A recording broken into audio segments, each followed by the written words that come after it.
สวัสดีหมองไทยของเรามาตลาดเอ้ยฝนตกลินจากกับเพื่อสิ่งลูกๆอย่างทางยากฝนกระตกกันยังเดียวกันร่างกายบริบทางใดหลายหมื่นเพราะว่าเขตนี้น้ำท่วมกับปิดการสัญจรไปประมาณหลายมือพี่น้องน้ำหากระลงมือนี้แต่ว่าเขตนั้น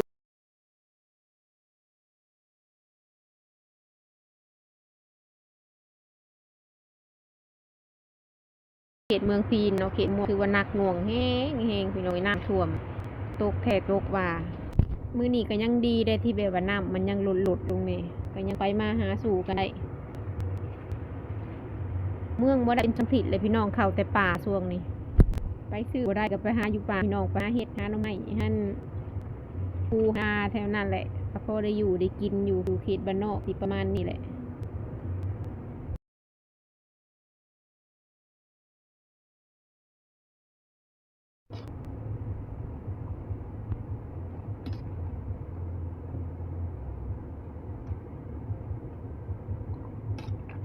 สิสุกได้ที่แล้ว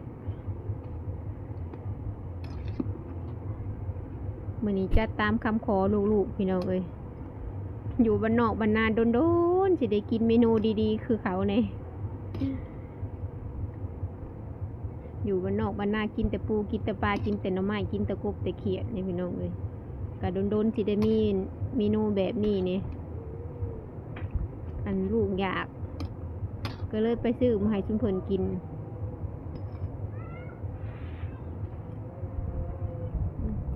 แซ่บ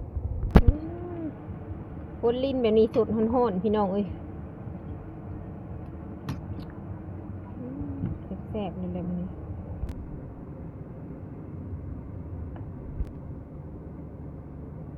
เสวนก็บริโภคดอกทุกคนเลยเส้นนะก็บริมีซีนินลูกซีนฮอทดอกเพราะว่าลูกหมักกินนี่จำพวกนี้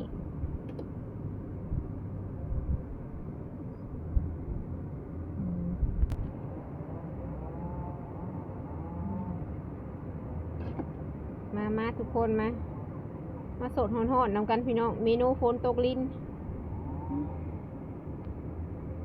เมนูฝนตกลิ้นโดนจะได้กินเถื่อ